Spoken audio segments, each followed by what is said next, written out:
할렐루야. 예, 열방에 계신 우리 후사님들 평안하신 줄 믿습니다. 이제 한국은 내일이 이제 구정이네요.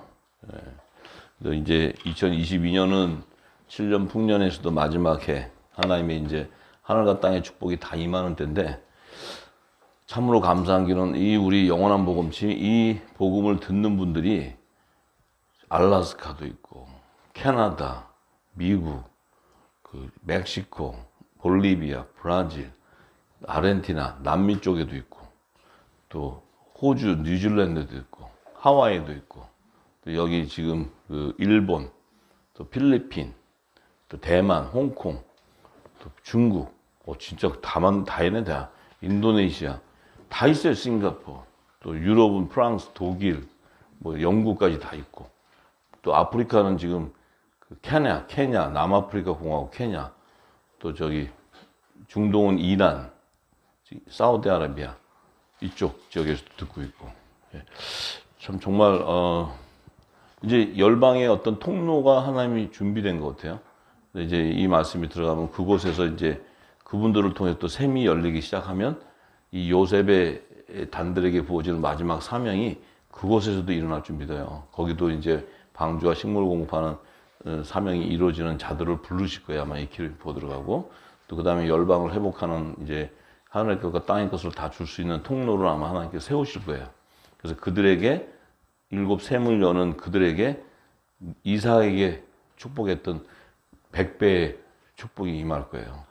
그래서 이제 요셉에게 임했듯이 이제 그들을 통해서 또 열방에 이제 회복하는 그 놀라운 그 하나님의 역사, 성령의 역사가 일어날 줄 믿습니다. 어제는 이제 사도행전을 시작했는데, 어제 우리가 사도행전에 보니까 예수님이 승천하시는 그 광경을 얘기했고, 이제 오늘은 이제 예수님이 승천하신 이후에 이 땅에 예수님의 지체들에게 이제 성령의 역사하는 것이 이제 기록되어 있어요. 그래서 이제 사도행전 오늘 1장 12절에서 26절의 말씀을 함께 나누기 원합니다.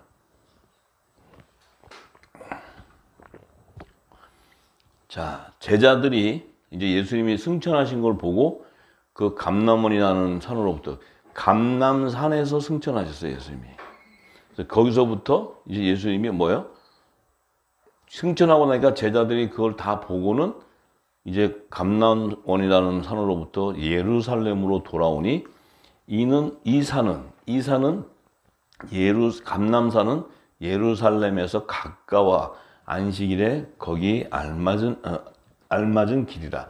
자, 이 감람산은 예수님이 항상 그 갈릴리 지역에서 사역을 하시다가 공생의 기간에 사역하시다가 예루살렘을 오실 때는 항상 그 여리고성 쪽으로 들어오셔가지고 벳바게 쪽을 통해서 이제 감람산 쪽을 통해서 헤롯 성전의 동편문으로 다니셨어요. 동편문. 이렇게 예수님 다니는 길이. 그 길 자체도 새 예루살렘 성에 예수님께서 왕의 문인 요셉의 문을 들어가는, 동편문을 들어가는 계시라고 했어요, 제가. 그래서 우리가 결국 공중 혼인잔치 청함받을 때 우리도 희고될 때 새 예루살렘 성의 동편문으로 들어간다 했어요, 우리가. 동편문. 요셉문으로 들어간다 했어요. 그래서 예수님은 오셔서 다니는 길도 장차 너희가 새 예루살렘 성으로 들어올 길을 얘기해 주는 거예요. 예수님이 아무 때나 이 길이 막히면 절로 가고, 예수님이 그렇게 그 시간 다니시는 사역하는 그 시간 한 시간 그 때도 하나님의 비밀을 증거하고 있어요. 그러니까 우리는 그냥 예수님 왔다 가서 배고프고 먹고 이러는 게 아니고, 예수님은 전체 움직이는 것이 만물을 움직이면서 당신이 다니는 길은 장차 너희가 하늘나라 들어오는 길을 얘기해 주고 있어요. 그 길을. 그래서 우리가 이제 제가 다 풀어줬으니까 아실 거예요. 그런데 이 감람산이라는 곳은 예수님이 승천도 하시는 곳이지만 장차 지상재림하는 곳이에요. 지상재림하는 곳. 시온산이라는 곳이에요. 지상재림하는 곳.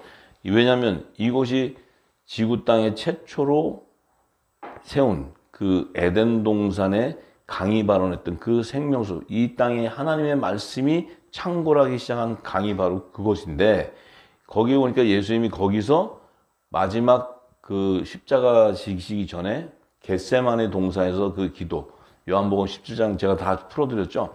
그 17장 기도가 바로 하나님 나라 생명나무의 완성에 대한 비밀이고 새 예루살렘 성의 24보좌를 완성하는 비밀이라고 내가 다 풀어드렸어요.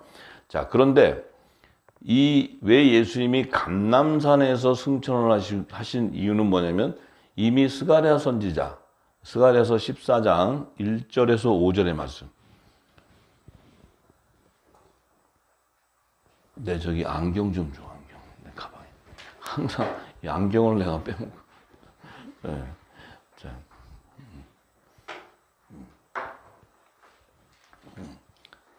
네, 스가랴서 14장 1절에서 5절의 말씀에 보면 이미 스가랴 선지를 통해서 주님이 승천하시는 것과 재림 오실 그곳이 감람산인 것을 계시해 주셨어요.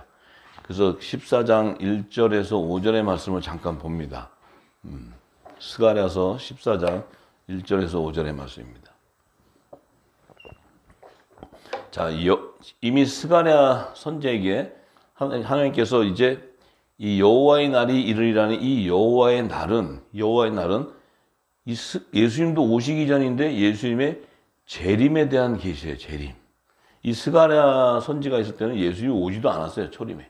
근데 지금 하나님은 왜냐하면 이 말씀을 주시는 여호와는 예수님이기 때문에 지금 자신의 마지막 하나님의 심판날 그 재림 때에 대한 계시인데 여호와의 날이 이르리라 그날에 내 재물이 약탈되어 너희 중에서 남으리라. 이 지금 여호와의 날은 언제냐면 계시록에 보면 마지막 7 대접 심판의 날을 계시하는 게 그때를. 그런데 그때가 되면 내가 열국을 모아 예루살렘과 싸우게 하리니. 자, 예루살렘과 열국이 이 세상 나라가 싸우게 되는데 그 예루살렘이 함락이 되고 가옥이 약탈되고 부녀가 욕을 보며 성읍 백성이 절반이나 사로잡혀 가려니와 남은 백성은 성읍에 끊쳐지지 아니하리라. 자, 그때 여호와께서 나가사 그 열국을 치시되 이왕 전쟁 날에 싸운 것 같이 하시리라. 자, 이때 지금 스가랴를 통해서 이 지금 예루살렘에 이 전쟁이 일어나고 지금 그 열국이 싸우고 그런데 여호와께서 직접 그 열국을 치시고 이왕 전쟁 날에 싸운 것 같이 하게 되는데 이때가 계시가 언제냐면 2300주야의 때 일어날 아마겟돈 전쟁을 계시하는 거예요. 아마겟돈. 이때는 지금 주님이 시온산에 지상재림하기 직전에 일어나는 아마겟돈 전쟁. 그러니까 7 대접 심판 때 마지막 심판 때 일어나는 왜 그 아마겟돈 전쟁이 일어나냐? 그곳에 예루살렘 뭐예요? 제3성전이 세워지기 때문에. 제3성전이 세워지기 때문에 그 제3성전을 다 허물어 버려야 되는 2300주야의 계시가 풀어지는 거예요. 다니엘서. 자, 그래서 이 지금 정확한 시기는 지금 아마겟돈 전쟁을 얘기하는 거예요. 중동 전쟁이 아니에요. 중동 전쟁은 주님이 공중 재림 때고 이 아마겟돈 전쟁은 지상 재림 때예요. 지상 재림 때. 그 뒤에 말씀이 그 날에 그의 발이 주님의 발이에요.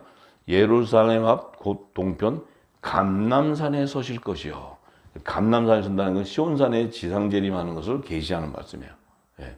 그러니까 지금 우리는 이제 계시록이 풀어지고 시와 때를 알게 되니까 지금 이 스가랴 선지에게 여호와께서 주님이 아직 초림도 하지 않았는데 이 계시의 말씀을 주는 것은 장차 재림 때 또 헤롯 성전이 무너지지도 않았는데 제3성전이 세워져서 이제 아마겟돈 전쟁을 통해서 다 쓰러지면서 나중에 예수님이 감람산에 지상재림하는 그 마지막 지상재림의 계시를 얘기해요.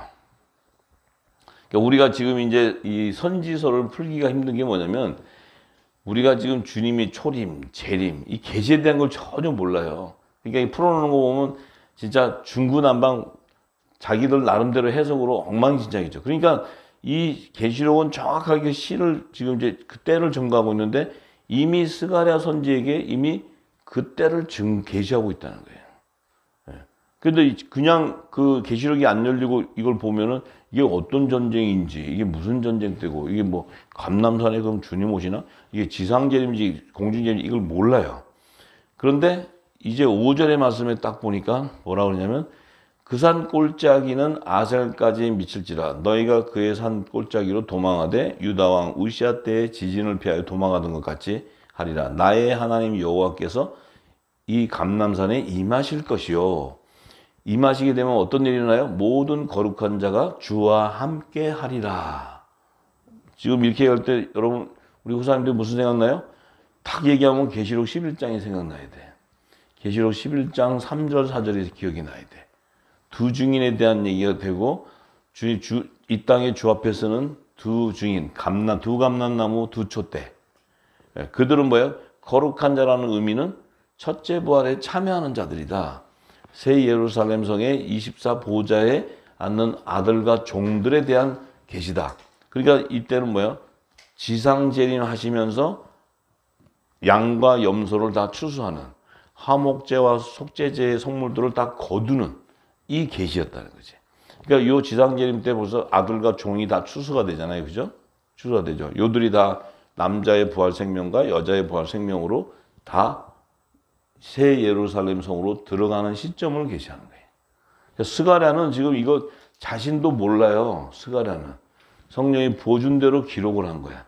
스가랴 자신도 지금 이게 이 지상 재림 때 아마겟돈 전쟁이 일어나고 이런 구체적인 걸 몰라요. 이게 언제 계시가 되냐면 사도 요한을 통해서 요한계시록을 기록할 때 구약에 증거되어 있던 것들을 다 풀어놓는 거예요, 전부 다. 그러니까 이제 계시록을 이 선지서, 구약의 선지서는 다 풀면 마지막 때에 대한 계시에 전부 다. 다 계시록이 풀어져야 선지서가 풀어지는 거예요, 전부 다. 때와 시가 풀어지는 거예요. 자, 그래서 지금 그 감람산은 장차 뭐예요? 주님이 지상재림하면서 아들과 종을 추수한다는 게 의미가 뭐예요? 왜 감람산에 주님이 왜 거기서 휴거가 되냐면 왜 승천하냐면 주님은 생명나무야. 요 주님이 다시 이 땅에 지어낼 때 생명나무가 완성이 되어버린다는 거야. 생명나무 12가지 실과와 잎사귀가 완성된다는 거야. 그러니까 그냥 감람산에서 주님이 갈 데가 없어서 거기서 그냥 이 산에서 올라가자 그래갖고 올라가는 게 아니고 장차 이루실 일을 다 계시는 거예요. 그러니까 주님이 가시면서까지 다 하늘의 비밀을 증거해놓는 거예요. 우리는 가시는까지도 몰라. 오는 것도 모르고 가시는 것도 모르고 아무것도 몰라. 아는 게 뭐야? 예수 믿고 구원받는 거. 예수 믿고 구원받는 거. 랄랄라 하고 예수 믿고 구원받는 거. 두 가지밖에 몰라요. 참. 이제는 우리가 깨어 근신해서 일어나야 돼. 네. 자, 그런데 이제 이들이 감람산에서 내려와서 예루살렘에 들어가서 이제 사도행전 13절에 보면 저희 유아는 다락에 올라가니 그 유아는 다락이 마가다락방이에요. 마가다락방. 예수님이 너희가 몇 날이 못 돼서 성령으로 세례를 줄 거니까 너희가 예루살렘을 떠나지 말고 있어라 하는 의미가 뭐예요? 이 성령이 이름비로 임하는 곳이 바로 다락방, 예루살렘에 있는 다락방, 마가다락방. 이 마가다락방에 임해야 뭔 일이 나냐? 예루살렘에서 예수님의 12가지가 접목되기 때문에 그래. 12가지가. 그래서 이른비 성령을 통해서 생명나무의 12가지가 연합이 접목이 되기 때문에 있으라고 하는데 그때 이제 거기 있은 자가 베드로, 요한, 야고보, 안드레, 빌립, 도마, 바돌로메, 마테, 알페오의 아들 야고보, 샤롤린 시몬, 야고보의 아들 유다가 거기 있었는데 여자들과 예수의 모친 마리아와 예수의 아우들로 더불어 마음을 같이하여 저녁 기도에 힘쓰는데 참 신기한 게 그 마가다락방에 모인 무리수가 한 120명이나 되었다. 마가다락방이라는 곳은 120명. 자, 120명이 됐다. 그때 베드로가 그 형제 가운데 있어서 이제 왜 그 무리수가 120명이 모이게 되었느냐. 자, 이 누가가 기록할 때 누가가 하나, 둘, 셋, 넷, 다섯, 여섯 하고 이렇게 쉬어서 120명을 얘기하는 게 아니고 그 무리는 바로 뭐예요? 생명나무의 12가지에 달리는 실과들을 계시하는 거예요. 그러니까 12가지의 110은 그 12가지의 모든 그 달리는 실과의 총수를 계시하는 거야. 이른비 때. 그러니까 그 12가지의 의미는 뭐예요? 어린 양의 12사도의 이름으로 연합을 이루는 자들이 이 마가다락방에 연합을 이루게 된다. 그것도 이른비 성령일 때. 그래서 120 문도로 얘기하는 거예요. 그럼 그 마가다락방은 어떤 데냐? 마가다락방이라는 곳이 어떤 데냐? 그 당시에는 하나님 잘 섬기고 그 11조도 잘하고 뭐 성물도 바치고 기도도 잘하고 예배도 잘하는 그런 헤롯 성전이 큼지막해 있는데 하나님은 그 성전을 쓰는 게 아니고 마가다락방을 사용하는 마가다락방. 그러니까 헤롯 성전 큰 거는 예수님이 이거 다 내가 무너뜨릴 거다 이렇게 얘기했고 이 마가다락방은 뭐예요? 이 마가다락방에 이제 모인 그 120문도에서 예수님이 주신 말씀, 영생하는 샘이 솟는 최초의 하늘에 속한 교회가 탄생하는 거예요. 그 전까지는 이 땅에 예수님의 지체인 몸된 교회가 탄생되지를 않았어요.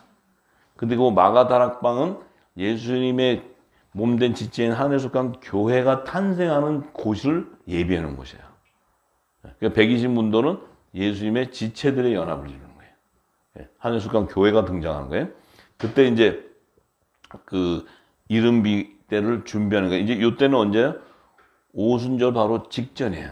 이른비 성령이 내리기 바로 직전.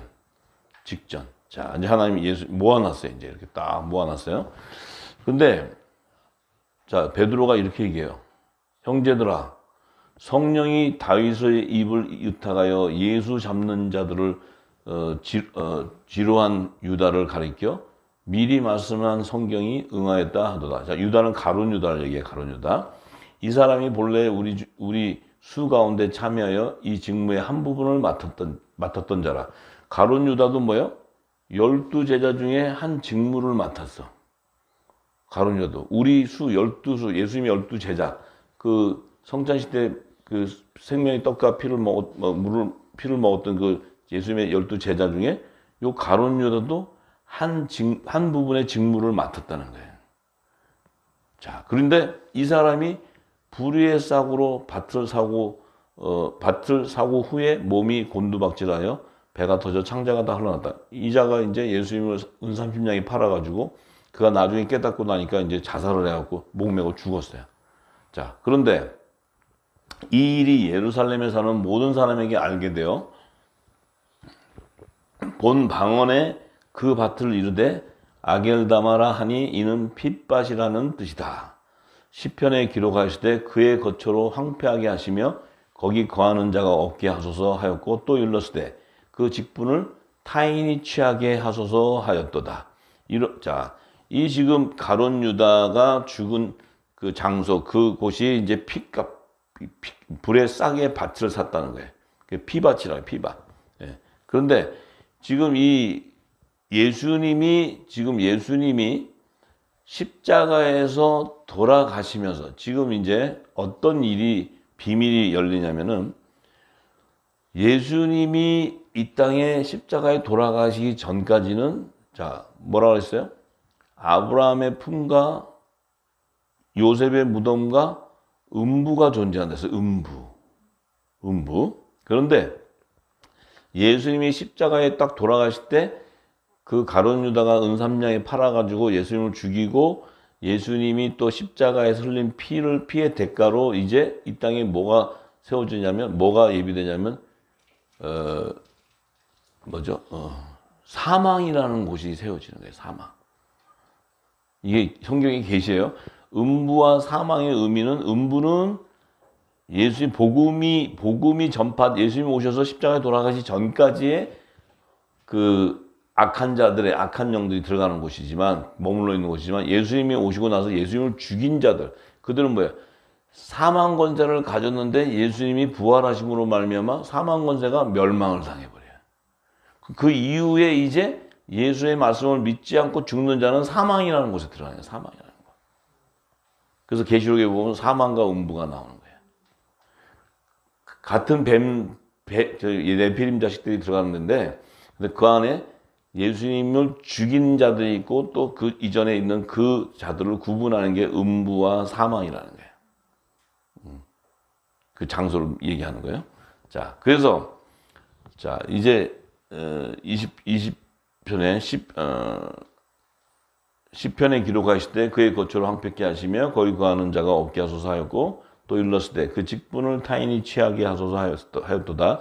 이러므로 요한의 세례로부터 우리 가운데서 올리어 가신 날까지 주 예수께서 우리 가운데 출입하실 때 항상 우리와 함께 다니던 사람 중에 하나를 세워 우리로 더불어 예수의 부활하심을 증거할 사람이 되게 하여야 하리라 하거늘.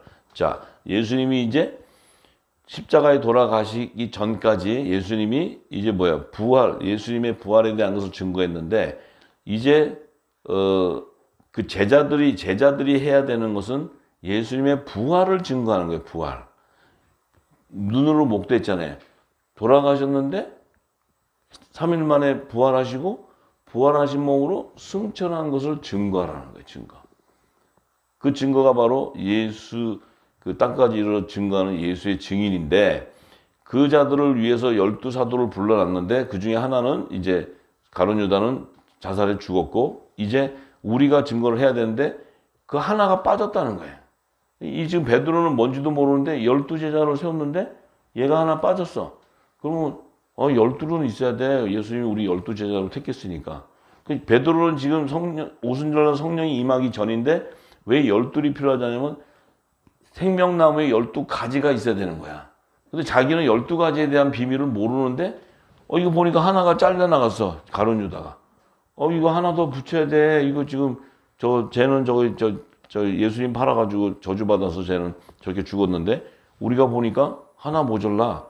예수님 부활을 증거하려면 하나 더 있어야 돼. 그런데 자기들끼리 이제 사람을 뽑는 거예요. 두 사람을 청구해서 하나는 바사바라 하고 별명은 유스도라 하는데 하는 요셉이 있고 다른 또 하나는 마띠아라는 자가 있는데 이 둘 바사바와 마띠아를 세웠는데 저희가 기도하여 가로되 무사람의 마음을 아시는 주여 이 두 사람 중에 누가 주의 택하신 바 되어 봉사와 및 사도의 직무를 대신할 자를 보이소서. 유다는 이를 버리었고 제 곳으로 갔나이다. 유다는 가룟 유다니까 제 곳은 이제 사망으로 간 거예요. 제비를 뽑아 마띠아를 얻으니 저가 11사도의 수에 가입됐다. 자, 이제 11사도가 기도를 했어. 기도 여기 나오잖아요. 기도. 아버지여 무사람 가운데 이제 12명을 줬는데 하나가 이제 저렇게 됐으니까 아버지 이제 이 봉사 12사도가 봉사를 해야 되고 사도의 직무를 해야 되는데 저 가룟 유다 죽은 대신에 누구를 뽑으리까? 자기들이 기도한 다음에 제비를 뽑았어. 제비 뽑기를 해갖고 마띠아다 그랬어. 그래갖고 11사도에서 수를 해서 12사도가 됐어. 하나님이 응답이 안 해. 이거 그냥 되게 잘하네. 아이고. 이제 이게 영의 예배, 영적인 예배야. 지들이 기도해서 세운 거야, 숫자. 가지가 부러뜨려야 되는 이유를 모르는 거야. 예수님이 잡아. 예수님이 12사도를 데리고 불렀어, 가룟 유다도. 그 12명을 데리고 이제 공생의 기간을 다니는데 예수님이 가룟 유다를 모르고 불러서 꼈어요? 아니면 알고 다 해놨어요? 다. 모르고 다녔다면 예수님은 조금 약간 아둔하신 분이야. 근데 예수님은 완전하신 분이야, 완전하신 분. 하나님 뜻을 다 하시기 때문에 그 가룟 유다가 있어야 그의 직무가 뭐냐면 나를 죽여야 되는 거예요. 나를 팔아야 돼. 그래야 창세기 3장 15절의 말씀이 성취되는 거예요. 예수님은 딱 알고 가룟 유다를 다 불렀어, 제자들. 그 똘망똘망하고 다 불렀어. 그러니까 그 안에서 이제 따라다닐 때 12제자들 있잖아요. 막. 그 가룟 유다는 또 이게 그 헌금 맞고 이랬나 봐. 이 돈깨 맡아가지고 다니고. 그러니까 이제 돈을 좋아하는 거지, 가룟 유다는. 그러니까 이제 제자들이 다니면 지들도 다니면서 궁시렁궁시렁 했겠지, 제자들도. 저거 돈 떼먹는 거 아니야? 이러고 지들끼리도 하겠어. 왜냐하면 똑같으니까, 그 안에. 율법 아래 있으니까 성령의 이 하늘의 비밀을 모르기 때문에. 새 언약이 아직 인을 안 쳐져 있거든. 그러니까 궁시렁궁시렁하고 분명히 했어. 근데 주님이 다 들으면서도 성경에 그걸 기록을 못 해. 베드로가 궁시렁궁시렁했다, 뭐가 했다. 이걸 다 쓸 수가 없어. 그러면 그것도 이거 성경책이 아마 엄청나게 우리가 읽지도 못할 거야. 근데 우리를 보면 알잖아요. 그죠? 우리가 그랬잖아요. 우리가. 율법 아래 있을 때. 궁시렁궁시렁하고. 똑같아. 근데 예수님은 계속 끝까지가, 언제까지? 아버지가 정한 때까지. 이걸 잘 하셔야 돼. 이게 굉장히 깊은 비밀이 있어요. 이 영성이 최고의 영성이에요. 아버지의 뜻을 알기 때문에. 근데 우리는 이 정죄의 습관이 있어갖고 이 율법에 하도 잡혀서 심판하는 걸 잘하잖아요. 쟤 기도 안 했어. 쟤 뭐 안 했어. 쟤 11조 안 했어. 막 이러고 그거 가르쳤잖아요. 이거 딱 보겠다. 금요차인 예배 안 났지? 그럼 탁. 너 지금 새벽기도 안 나서 그러면 장로가 새벽기도 안 나오면 이건 꽝이야. 그 교회에서 완전 이 장로가 참 장로도 하기 힘든 거야. 왜냐면 그 성도들 그 교인들 앞에서 잘 보여야 되니까 또 장로라는 체면도 있으니까 졸려도 나가야 되고 얼마나 힘들겠어. 밖에 일도 바쁜데 또 뛰어와서 해야 되고 돈도 받쳐야 돼. 굉장히 힘들어 사실 장로가. 근데 성경에 말하는 장로가 그런 장로가 아니야. 그런데 그런데 우리도 지혜가 있어야 돼. 예수님의 성령이 진리의 성령을 통해서 기름을 부어서 우리에게 기름을 입혀주면 우리는 이 땅의 세상 임금의 머리로서 이 땅의 자들을 다스리려면 예수님의 영성이 있어야 돼. 그거 없이는 절대로 안 돼. 우리가 이제 있어 이렇게 있는데 아유 어떻게 장로님은 분별력이 약해. 분별력이. 응? 딱 정확한 사람 딱 해가지고 딱 가야지. 네가 해봐라 네가. 네가 해 네가. 뭐 자기 완벽하게 하셔야지. 예수님이 어디 완벽하디 가룟 유다 껴갖고 다니는데 예수님은 하나님의 뜻을 아는 거예요.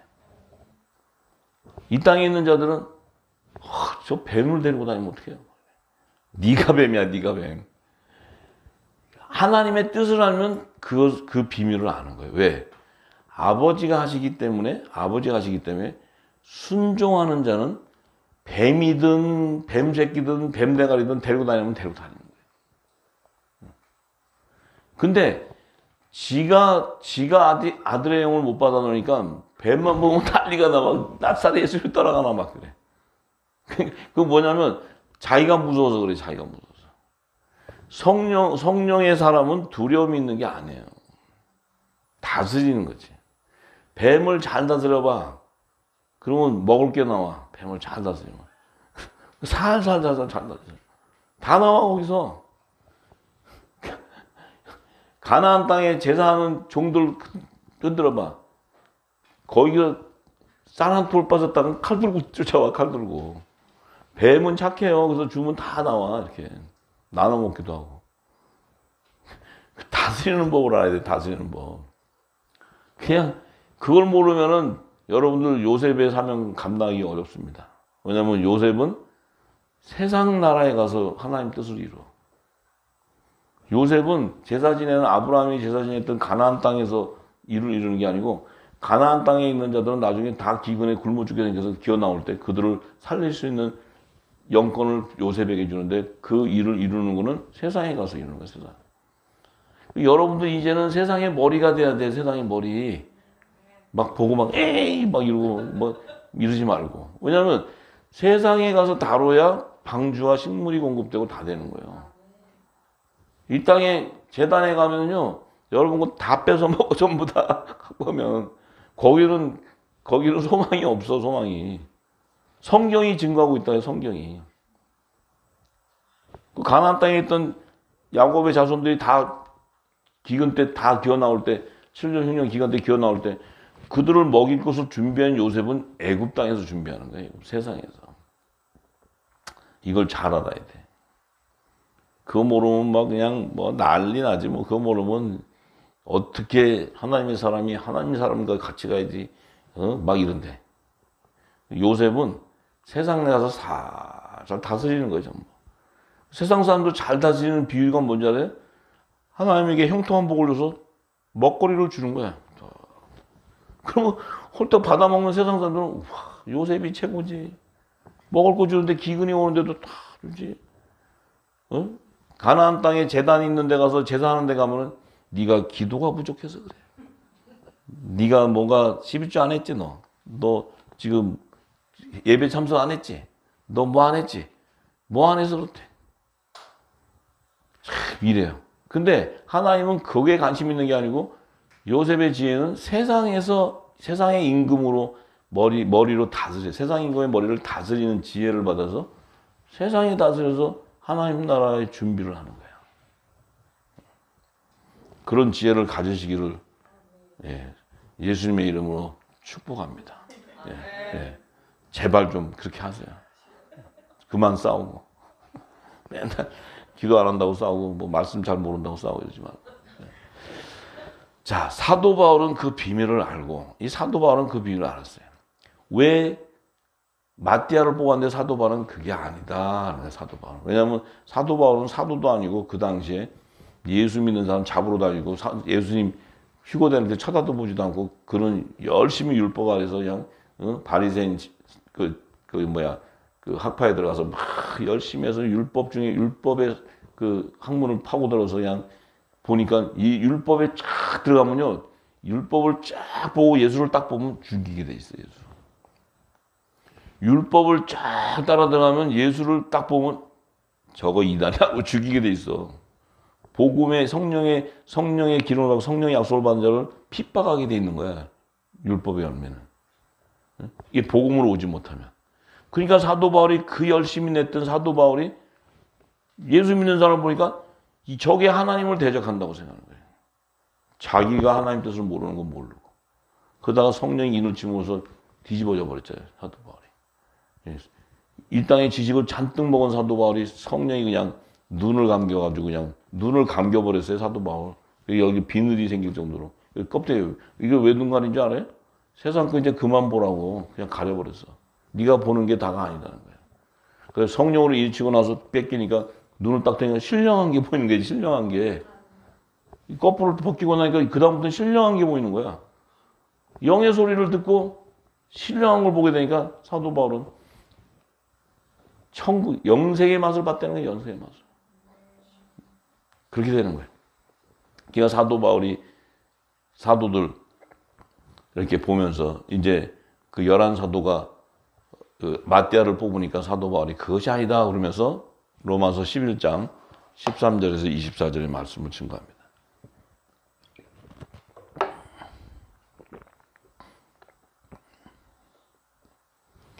자, 사도 바울이 뭐라고 얘기하냐면 내가 이방인인 너에게 말하노니 내가 이방인의 사도인 만큼 내 직분을 영광스럽게 여기노라. 자, 자기도 사도래. 이제 사도의 직무와 봉사하는 것을 받은 거예요. 바울이. 근데 자기의 사도의 직분은 이방인을 위한 사도, 이방 땅에 가서 이 복음을 전하는 그 봉사의 직무를 받았다는 거예요. 사도 바울이. 자, 근데 그 직무를 자기는 자랑스럽게 생각한다. 직분을. 그러면서 이는 곧 내 권력을 아무쪼록 시기케 하여 저희 중에서 얼마를 구하는데, 내 권력, 그런 사도 바울의 권력은 유대인이에요. 유대인. 사도 바울은 유대인이면서도 로마 시민권을 갖고 있어요.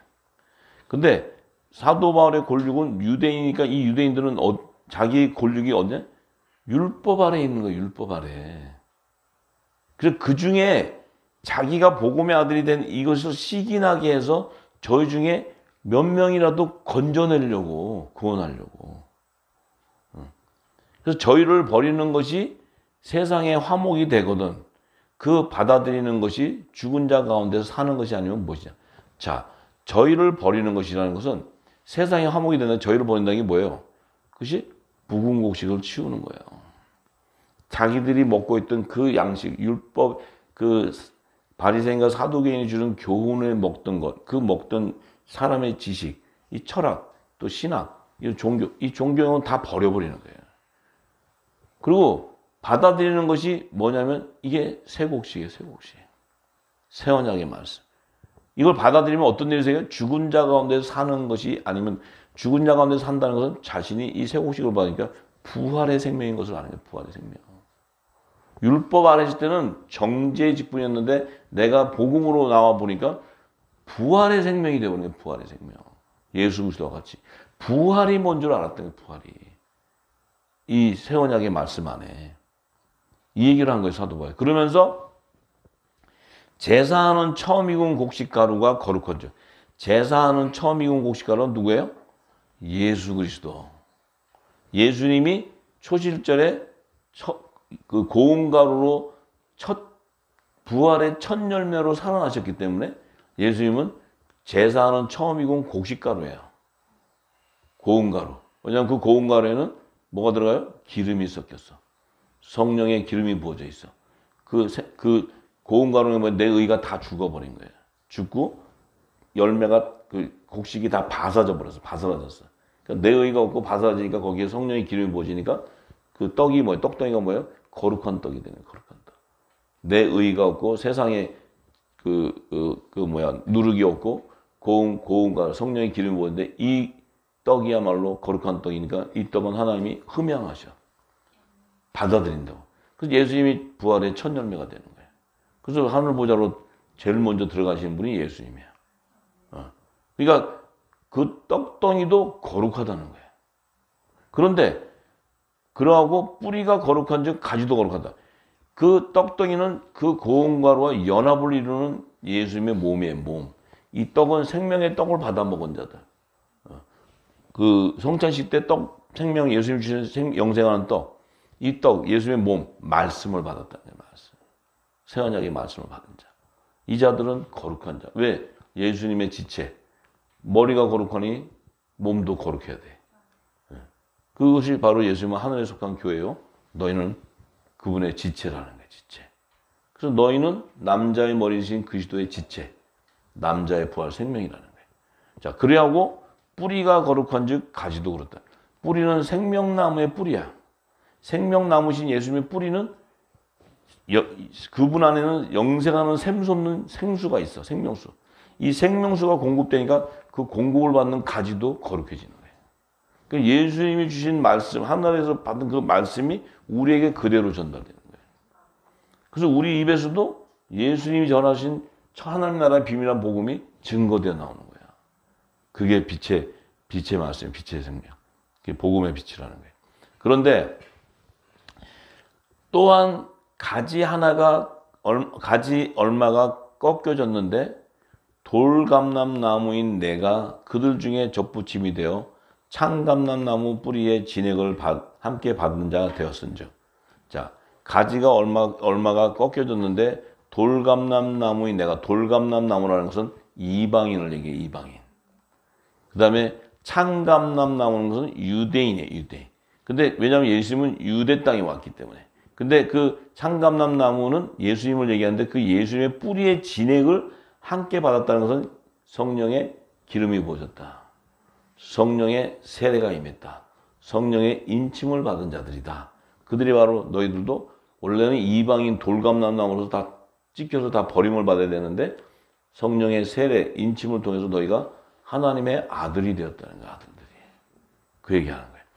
자, 그 가지들을 향하여 자긍하지 말아라. 그 가지들을 향해서 자긍하지 마라.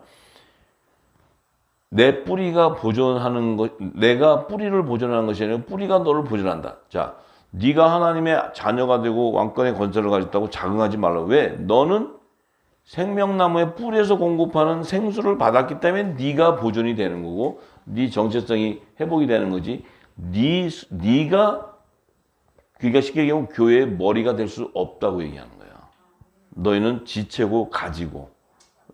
그러니까 오직 그 머리는 그 참나무 뿌리에서 공급하는 그 생명나무신 예수님이 머리라는 거예요. 너희가 자긍할 수 없다는 거예요. 왜? 그 예수님의 몸에 붙어서 그분이 주시는 생수를 받기 때문에 너희가 예수 그리스도 안에 있던 생명인 것을 알게 된 거지. 네가 지금 보니까 영의 생명 하나님의 아들. 예수님도 하나님의 아들이요. 우리도 하나님의 아들. 예수님도 후사예요. 우리도 후사. 근데 우리가 예수님이랑 나랑 동일하지 뭐 우리도 똑같이. 근데 예수님은 우리의 머리라는 거예요. 머리. 너희는 그분의 지체고. 지체는 머리에서 주는 명령, 말씀의 계명을 따라야 되는 거예요. 복종해야 되고. 그 얘기하는 거예요. 자, 그러면 내 말이 가지들이 꺾여온 것은 나로 접붙임을 받게 하려 함이라 하리니. 자, 이방 가지들이 꺾인 것은 바울을 통해서 접붙여 준다는 거예요. 어디다 접붙이냐면 너희는 원래 돌감람나무인데 나를 통해서 창감람나무랑 접목시켜 준다는 거예요. 그러니까 바울은 12가지, 12사도 중에 이방 사도로 불렀으니까 한 가지의 봉사의 직무를 감당하니까 그 가지에 나오는 가지들이 돌감람나무 이방 땅에 있는 자들과 창감람나무 예수님과 연결해주는 그런 자기가 접붙임을 하는 가지였다는 거예요. 그러니까 이방 사도였다는 거예요. 이방 사도. 그가 복음을 전파해 줬다는 거예요. 사도 바울을 통해서 그 입을 통해서 이방 땅에 예수님이 전한 하나님 나라의 복음을 전했다는 거예요. 그러다 보니까 너희들이 이제 그 복음을 듣고 성령의 인침을 받은 너희들이 나를 통해서 참감람나무의 접목이 되었다는 거예요. 그 누구예요? 우리도 똑같은 거예요. 자, 그러니까 사도 바울이 옳도다. 저희는 믿지 아니함으로 꺾이우고. 자, 저희는 믿지 아니함으로 꺾인다는 것은 참감람나무의 원래 이 유대 땅에 나는 자들인데 그들은 예수를 믿지 않음으로 꺾였다는 건 뭐야? 그들은 복음으로 오지 못했다는 거예요. 율법 아래서 죄와 사망의 법에 매여서 그들은 사망으로 갈 수밖에 없다는 거예요. 그런데 너는 믿음으로 섰느니라. 높은 마음을 품지 말고 도리어 들어라. 너는 이방인인데 예수를 믿게 됨으로써 너는 세워졌다는 거예요. 그 너가 세워진 너 스스로 그러면 예수를 어떻게 믿게 됐냐? 나를 통해서 믿었다는 거예요. 그래서 나를 통해서 너희들을 접붙임을 시켰다는 거예요. 그래서 이방 사도 그 가지의 역할을 한 거예요. 사도 바울이 이방 사도의 역할을 한 거예요. 그러니까 하나님이 원 가지들도 아끼지 아니하서즉 너도 아끼지 아니하시리라. 그러므로 하나님의 인자, 그러니까 유대인과 이방인의 구원을 그 생명나무의 12가지들 중에 예수님께서 12가지를 택할 때 유대인과 이방인 안에 가지를 준비하는 거예요.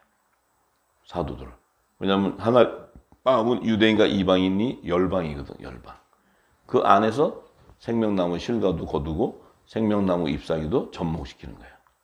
그래서 그게 우리가 지금은 열방을 회복하라는 게 바로 생명나무의 12가지 실과와 잎사귀가 접목돼서 생명나무를 완성하는 거예요. 그 사명이, 화목지체의 사명이.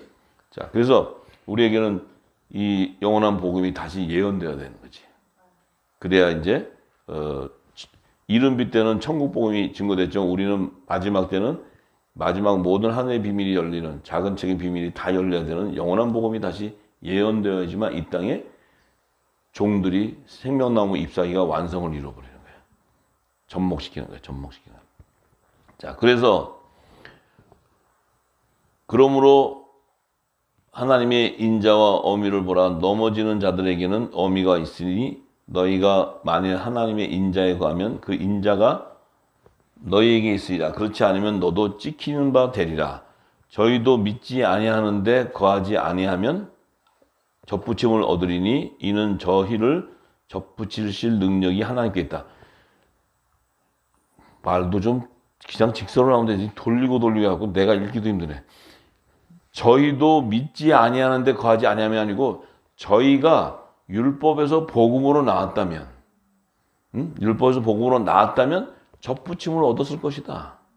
율법 아래 있지 않고 나왔어요. 그런데 그 접붙이실 능력은 하나님께 있다. 그에게는 유대인이든 이방이든 상관없이 하나님이 택하고 창세전에 예수 그리스도 안에 생명이었다면 유대인이고 이방이고 상관없이 다 이 이방사도의 가지에 접붙이고 또 11가지 유대인의 그 가지에 접붙여서 다 실천인의 하나님의 아들들을 다 추수해버린다는 거예요. 하나님이. 그 능력이 없냐는 거지. 다 있다는 거지. 그래서 내가 원돌 감람나무에서 내가 원돌 감람나무에 찍힘을 받고 본성을 거스려 좋은 감람나무에 접붙임을 얻었은즉. 이 얘기는 뭐야? 너는 원래 이방 땅에 있는 너희는 원래는 버림받은 자들인데 버림받아서 다 멸망당하는 자들인데 그 자들에게 감람나무에 접붙임, 내가 이 사도 바울이 가서 복음을 전함으로써 그 돌감람나무에서 찍힘을 받아서 본성을 거스려 좋은 감람나무에 붙였다는 것은 내가 이 땅에 사는 동안에 이 복음이 나오기 전에는 내 정체성도 알 수 없었고 살았는데 이 복음을 인치고 나니까 내가 복음의 아들인 것, 또 예수 그리스도 안에 생명이 되었다는 것을 알게 되었다는 거예요. 그러니까 원가지인 이 사람들이야 얼마나 더 자기 감람나무에 접붙임을 얻으랴. 원가지인 이 사람들이야말로 더 자기 감람나무에 접붙임을 얻는다. 이 유대인들은 만약에 이방인이 아니고 유대인들은 이 복음으로만 나온다면 감람나무의 접붙임이 너무 쉽다는 거죠. 왜냐하면 예수님이 그곳에 와서 다 복음을 전했으니까. 다시 써야 되겠어요. 와서 내가 심플하게. 굉장히 이게 한글로도 이해하기가 어렵게 써놨어. 왜 이렇게 꼬아서 해놨는지 몰라. 그러니 여러분들이 로마서가 어렵다 그러지. 제일 쉬운 게 로마서인데. 제일 쉬운 게. 자, 이 얘기하는 거예요. 자, 그러면 우리가 결국은 뭐예요? 우리 역시도 지금 이방인의 사도의 직무를 감당하는 거예요. 지금 우리는. 사도 바울은 12가지에서 한 가지를 그 직무를 이방 사도의 직무를 감당했지만 지금은 어떤 추세가 어떤 경우냐면 이방 사도로서의 우리가 지금은 이방인의 안에서도 하나님의 아들로 감람나무에 접붙임이 돼가지고 우리가 지금 이 복음을 가져서 다시 예언하게 된다면 어떤 일이 생기냐면 다시 유대 땅이 썩어서 저기 다 버림받은 저들을 다시 가서 우리가 접목시켜준다는 거예요. 거꾸로 됐지. 유대인에서 이방인으로 복음이 왔다가 유대인들은 지금 예수를 안 믿음으로 다 폭망당하게 되는데 이방인들이 예수를 믿게 돼서 이들이 다시 열방을 회복하는 거예요. 열방의 개념은 유대인만이 아니고 이방인 모두가 다 포함됐다는 거예요. 모두가. 그러니까 마지막은 다 추수해버리는 거예요. 전부 추수. 그 추수의 사명자로 저와 여러분들을 부르셨다는 거예요. 그래서 여러분들과 저는 이 복음을 안 먹으려도 안 먹을 수가 없어요. 왜냐하면 사도 바울, 제가 이제 지혜를 좀 드릴게. 사도 바울이 하나님의 아들로 택정함을 받았는데 그가 율법 아래서 열심을 냈어. 진짜 열심히 특심이었어. 그 사람은 사심이 없었던 사람이야. 근데 이 복음을 듣기 전에 열심을 냈다고. 지금도 열방에 그런 사람 굉장히 많아요. 대한민국에도 지금 이 땅의 재단 안에서 그런 사람 굉장히 많아. 진짜 그 사람들 뭐 2단이고 3단 이런 게 중요한 게 아니라 다 2단인데 뭐 전부. 복음이 없으면 다 2단이에요. 그러니까 그런데 그 안에서도 이 신실한 자가 있어. 하나님은 그들을 보고 있다고. 그러면 이 자들에게 지금 누가 이 복음을 줘야 되느냐는 거예요. 누가. 근데 이 땅에 재단 안에 있으면 이 복음을 받을 길이 없기 때문에 줄 수가 없어. 여러분들을 이 땅의 재단에서 이방인과 같이 밖으로 쫓겨 나오는 거예요. 그 세상으로 쫓겨 나오는 거예요. 하나님이 쫓아내서 나온 거예요. 저도 강제로 하나님 끌고 나와서 나온 거예요. 여러분들이 그 헌신하던 거기서 다 쫓아나오는 거예요. 왜? 하나님이 하셨어요. 하나님이. 그래가지고 이방 땅에서 복음을 그냥 이빨 먹여가지고 이렇게 찬 다음에 이제 다시 가서 다시 예언하게 하는 거예요. 재단 들어가서 하라는 게 아니라 이제 세상에서 복음 온 세상에 이 복음을 정하면 이 말씀이 다니면서 성령이 택한 자는 다 들어가서 기름을 부어요. 왜냐하면 요즘에 너무 좋잖아요. 유튜브나 뭐 이렇게 SNS 발달돼서 입만 열고 벌리면 이걸 들을 자에게는 다 들어가서 듣는 거예요. 저도 하나님이 유튜브가 지구촌의 강대상이라는데 저는 무슨 목사도 아니고 뭐 사역을 한 사람도 아니니까 무슨 설교를 해본 적도 없는 사람인데 근데 저한테 그랬어요. 지구촌의 강대상이라고. 가만히 생각하니까 지구촌의 강대상이 맞아 유튜브가. 왜냐면 전화니까 막 가잖아요. 제가 거기 가서 하나님이 전화다 보니까 지금 이렇게 다 여러분들 만나게 됐잖아요. 지금 열방으로 다 지금 복음을 듣게 있잖아요. 그러니까 정확하신 거야 하나님이. 정확하신 거예요. 네. 그래서 이제부터는 이 말씀이 부어져서 여러분들이 다시 입을 열기 시작하면 여러분 속에 입에서 성령이 말하기 위해서 역사가 일어나기 시작하면 여러분들이 있는 그 지경이 넓혀지고 그 안에 하나님이 예비한 열매들이 다 나와요. 여러분들이 발뛰어 다닌다고 나오는 게 아니고. 문제는 저와 여러분들이 진리의 성령이 내 배에서 생수의 강이 흘러나오느냐가 중요해. 이 생수의 강은 성령이라 해서 성령. 중요한 거예요. 그러니까 지금은 저와 여러분들이 제가 증거하는 말씀을 통해서 여러분들이 충만히 기름을 채우면 이 지금 막 전하고 싶어서 펄떡펄떡 뛰는 사람들은 지혜를 가지고 잘 살펴야 돼 자기를. 아직 내가 이게 보지 않는데 이 막 이 마음이 막 해서 막 전해서 하려는 거는 자기를 잘 돌아봐야 돼요. 돌아보면 그 안에 자기의가 있어요. 절대로 성령이 하시는 거는 내가 펄떡펄떡 뛰면서 하는 게 아니고 내가 안 갈래도 하나님 그 집에다 갖다 놔요. 사도 바울이 그렇게 열심을 했어도 하나님께서 때가 되니까 한 방 그냥 쳐버리니까 그냥 꼴끄닥 뒤집어져. 그게 성령의 역사예요. 사도 바울을 가서 야 정신 차려. 네가 이복음을 받아야지. 네가 정신을 못 차려. 이렇게 해서 되는 게 아니고 성령이 그가 택해서 하나님 택한 자면 쳐서라도 그걸 끌고 와요. 그래서 사도 바울이 와서 한 역할이 뭐예요? 그 입을 열어서 생명수가 나오게 하는 거야. 생명수가 나오게 하는 거야. 나오게 하면 뭐 세상 뱀들이 난리치지 생명수가 나오면 자기들 죽으니까. 그게 정답이에요. 이 생수가 흘러나오는데 아무렇지도 않고 그냥 잠잠하고 편하다. 이거는 자기 자아 진단을 좀 하세요. 문제가 있는 거야. 자기한테.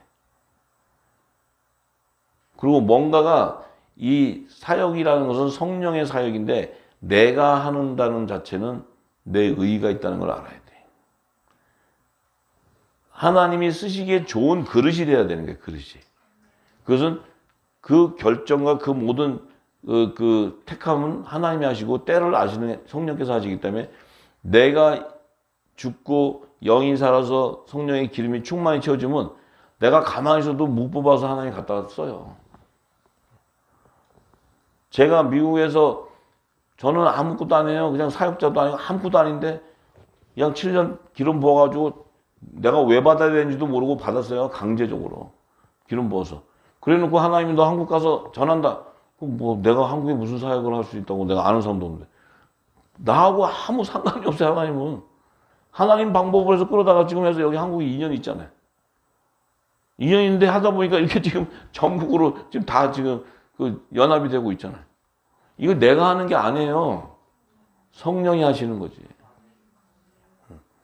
내가 뭐가 잘나서 능력이 있어서 되는 게 아니에요. 저는 아무것도 할 수 있는 사람이 아니에요. 여러분들이 보면 진짜 저게 신령한 사람이 나을 정도로 홀랭이 같은 사람이에요. 그런데 하나님이 쓰시면 쓰는 거야. 저는 뭐 내일 뭐 해야 될지도 몰라요. 그런데 하나님이 다 인도해서 하세요. 이게 성령의 역사라고 저는 생각해요. 내가 뛰어나가서 한다? 그건 내가 볼 때는 아직은 아니에요. 왜? 내가 봐도 아직은 그 기름의 양이 찬 사람이 없는데 하나님이 다 보시고 내가 봐도 알겠는데 하나님 보시면 오죽하시겠어요. 지금은 저와 여러분들은 말씀을 채우고 다시 상고하고 이게 하나님의 때에 하나님이 사용하지 않으면 어떤 일이 보냐면 반드시 여러분들이 가다가 이 말씀은 너무 깊고 끝도 없고 저에게 지금 10년째 보도 지금 하나님의 말씀의 깊이가 끝도 없는데 이걸 좀 알아가지고 나가서 해서 하다가 괜히 여러분들이 말씀을 변개할 수 있고 말씀을 대적할 수 있어요. 여러분들이 대적하려고 하는 게 아니고 진리를 자기가 진리를 변개한다고 하려고 한 게 아닌데 자기 의의가 발동하면 변개가 돼요. 말씀이. 그것은 하나님이 굉장히 진노하는 거예요. 그건 진짜 무서운 거예요. 안 하시는 게 나아. 그냥 가만히 계시다가 휴고되는 게 나아. 그냥 조용히 있다. 저도 좀 그러고 싶어요.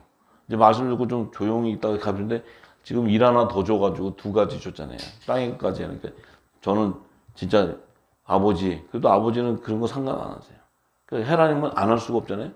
근데 최고 축복받은 사람은 저는 그래요. 말씀 잘 듣고 할렐루야. 말씀 따라 자기 열매대로 타고 하늘 앞에 모든 거 드리고 다 한 다음에 휴고될 때 올라오나 네 그러고 탁 올라가는 제가 최고 같아. 그 사람이나 나랑 상급 똑같아 올라가 봐요. 네. 뭐 제가 막 뭐 뛰어다닌다고 무슨 뭐 일을 더 많이 해서 하나님이 제가 그래도 일을 굉장히 잘하는구나. 그래서 상을 더 주는 게 아니에요. 그 사명의 부름 받았으니까 그렇게 쓰는 거예요. 사도 바울 그렇잖아요. 나는 사도 바울을 보면은 사도 바울 팔자도 즐기다 그래서 내가 왜냐면 그냥 이렇게 즐겁게 가시지 그냥 얻어 터져가면서 그냥 고생이란 고생은 다 하면서 근데 물론 하나님이 하셨지만 그는 또 그걸 해야 복음이 전해지기 때문에 그래요. 다 사도 바울같이 가라 그러면 여기 갈 사람 아무도 없어요. 지금 여기 계신 분들, 우리 듣고 계신 분들 중에 자 이제 마지막으로 너희가 가고 싶으냐? 그럼 바울처럼 그런 삶을 살아라. 그럼 여기 갈 사람 아무도 없어. 마지막에 진짜예요. 없어. 뭐 혼자 있을 때 저는 할 수 있습니다. 택도 없는 소리 말아. 그건 거짓말이야. 근데 여러분들 걱정하지 마세요. 왜? 바울 시대의 시즌하고 지금 시대가 달라. 바울은 전파를 해야 되는 시대고 지금은 거두는 때야. 지금은 요셉의 사역때예요. 요셉의. 그래서 참 이 시대에 하나님이 그렇다고 해서 시대 보고 아유 바울 시대가 참 불쌍하다 이런 게 아니고 하나님은 그런 거에 관심이 없어요. 내 뜻을 이루는 자가 어디냐. 그런데 이제 추수 때가 되면 야 이제 추수 때가 됐으니까 추수꾼들 나와라. 추수해라. 추수하려니까 니들이 이거 다 세상 임금 머리가 돼야 되고 다 이것도 줘야 되니까 자 이거 다 내가 준비하니까 줘라. 그러니까 하나님은 바울이나 이쪽에 있는 사람들한테는 짜게 구신 게 아니고 그때는 그때대로 하고 지금은 우리는 이제 헐렁이시는 나서 말씀 받고 나는데 하나님이 아이고 열방 회복하라고 땅의 것도 주고 하늘의 것도 다 줘. 근데 이제 우리가 육을 갖고 사는 거니까 혼자 속으로 가만히 생각하면 지금이 복은 복이야. 왜냐면 지금 시대 사도 바울처럼 나오라면 다 도망가고 안 나온다니까. 추수 때. 이제 먹거리를 줄 수 있고 막 이러는 걸 주니까 그냥 할렐루야하고 좋지. 그게 또 그 시대에 또 따라 삶이 또 다른 것 같아요. 저와 여러분들은 그냥 참 정말 좋은 최고의 축복의 자리에 있고 또 주님 오시는 영광의 그 모습을 직접 목도할 수 있고 더군다나 또 마지막 추수를 위해서 추수의 툴로 이 땅을 다스리는 권세도 주고 정말 참 축복이에요. 그래서 여러분들 이 말씀을 잘 먹고 그 안에 기름진 것을 골라서 잘 먹고 내 안이 그리스도의 옷으로 말씀으로 다 입혀져야 돼. 입혀지면 빛이 나오기 때문에 여러분 안에 빛이 쏟아져 이런 형광등 빛이 아니고 빛이 쫙 나오기 때문에 열방이 모든 풍요가 다 오는 거예요. 빛을 향해서 오는 거예요. 빛을 향해서. 할렐루야. 네. 오늘 여기까지 하겠습니다. 기도하겠습니다.